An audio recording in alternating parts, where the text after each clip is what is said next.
As praias que circundam o nosso país a oeste e a sul são o destino predileto do turismo nacional. Banhados pelo Oceano Atlântico, os dourados areais portugueses são constituídos por extensas planícies e campos dunares. Aos nossos olhos, as dunas afiguram-se apenas como uma reação natural à ocorrência de fortes ventos na praia. Descuramos muitas vezes a importância das dunas costeiras no equilíbrio dinâmico entre a atividade humana e os processos naturais de defesa da costa contra o galgamento oceânico.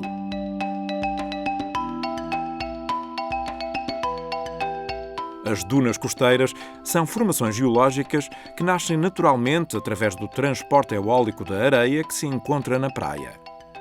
Constituem ecossistemas com características singulares e servem de barreira natural à invasão da água do mar.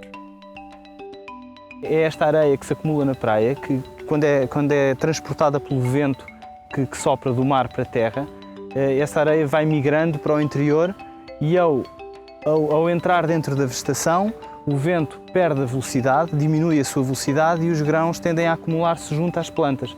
E então vão dar início à formação deste relevo, do relevo dunar costeiro, nesta forma alongada paralela à praia que se chamam dunas frontais.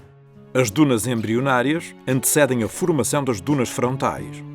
Com o transporte da areia pelo vento, pequenos montículos ficam depositados em volta da vegetação.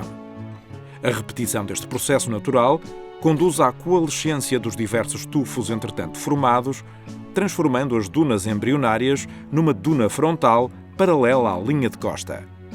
No caso das praias naturais, ou neste caso desta praia, em que existe vegetação, os obstáculos que fazem cair a areia, ou que fazem com que o vento liberte a areia e a deposite, acabam por ser as plantas, como podemos ver aqui. O Hélimus é geralmente a primeira planta a colonizar o areal mais próximo do mar. A flora é fundamental para a formação das dunas frontais, pois é ela que surge como obstáculo às partículas granulosas que circulam no ar.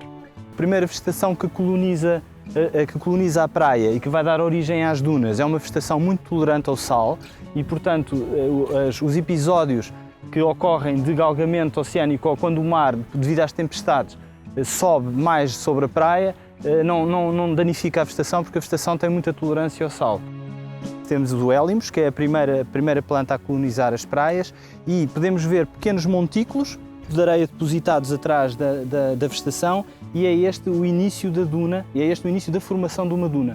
Daí esta primeira superfície ser chamada uma duna embrionária, porque é uma duna que está em formação. Atrás desta duna embrionária temos a duna frontal, que é uma estrutura mais volumosa, mas que se forma a partir das dunas embrionárias. À medida que vamos andando para o interior da duna, a vegetação colonizadora torna-se mais densa, distribuindo-se em função da sua capacidade de tolerância ao sal e à sua resistência ao impacto e cobertura pela areia. Caso não exista vegetação na superfície arenosa, o vento arrastará a areia para outros locais, podendo mesmo voltar a transportá-la para o mar. Assim, não se gerará uma duna embrionária e, consequentemente, não ocorrerá a formação da duna frontal. Nesta duna embrionária, o transporte ainda é muito ativo. Vemos aqui as ripples que representam a direção do transporte eólico e, se não houver dunas, ou se não houver vegetação, a areia migra ao longo da praia e depois provavelmente poderá ir novamente para a praia. Encontramo-nos na praia da Manta Rota, em Vila Real de Santo António. De areias finas e com uma grande extensão de areal, a Praia Algarvia é um exemplo vivo da formação de dunas frontais. O sistema dunar da Manta Rota é formado por uma sequência de dunas primárias, ou dunas frontais, como se pode observar. Esta é uma duna frontal antiga, esta é outra duna frontal. Esta duna frontal indica-nos, e até porque as dunas frontais são formadas junto à praia, indica-nos que a praia, em dada altura da evolução deste setor costeiro, a praia esteve nesta localização, na base da duna frontal, como já vimos nas dunas recentes. Esta sequência de dunas frontais é um bom indicador de que a linha de costa se encontra a deslocar no sentido do oceano, ou seja, que há um ganho de território e que a praia se tem tornado sucessivamente mais larga ao longo do tempo. A este fenómeno dá-se o nome de acreção costeira. Ao contrário da erosão costeira, em que o mar retira a areia à praia, verifica-se acreção costeira quando o mar devolve areia à praia, aumentando o areal. A instabilidade da linha costeira deixa os seus vestígios na superfície arenosa. Com uma análise cuidada da duna frontal, facilmente se identificam episódios de erosão e acreção costeira. Este é um bom exemplo em que as dunas nos estão a demonstrar que há uma oscilação na linha de costa neste local. A morfologia mostra-nos 2 degraus, que cada um dos degraus corresponde a uma pequena dentada de erosão, e isto indica-nos que a linha de costa avançou um pouco, recuou e voltou a avançar, ou seja, estamos perante um setor de linha de costa algo instável e as dunas costeiras acabam por nos dar indicação desse facto.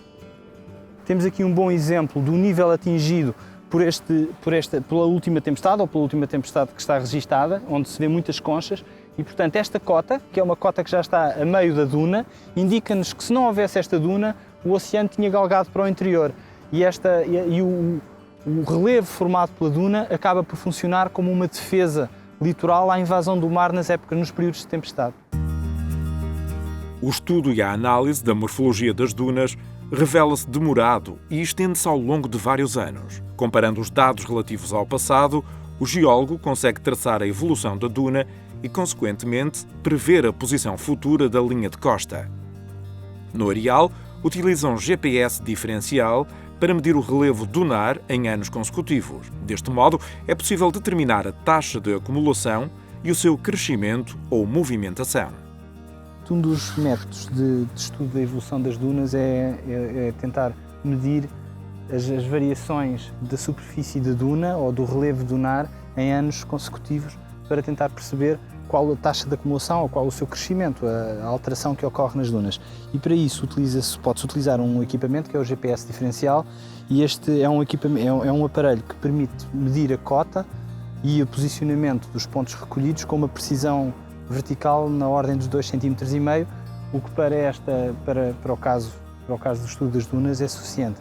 Tenta-se recolher pontos, o número suficiente de pontos que nos permita ter a ideia do relevo de todos os montículos e todas as elevações da duna. A partir das medições do areal, o geólogo obtém um modelo digital do terreno a 3 dimensões. Num mapa do terreno dunar, com apenas 4.000 metros quadrados, podem-se encontrar 7.500 medições. Portanto, a ideia da utilização do GPS é tentar transformar a realidade, que são a morfologia das dunas, num mapa.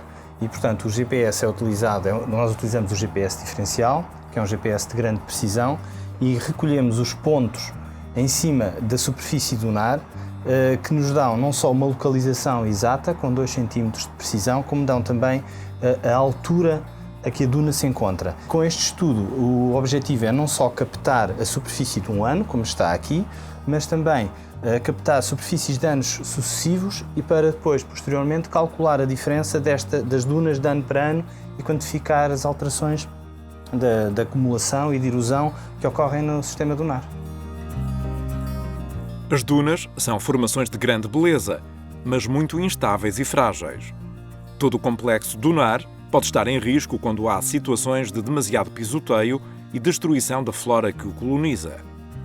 Com cerca de 75% da população portuguesa a habitar nas zonas próximas do litoral, as dunas costeiras são a principal proteção em casos de tempestade e galgamento oceânico. Atualmente, são várias as praias que possuem infraestruturas de proteção das dunas, como vedações e passadiços. O homem deve viver em harmonia com os meios geológicos, usufruindo dos extensos areais da costa portuguesa, mas respeitando o seu normal funcionamento.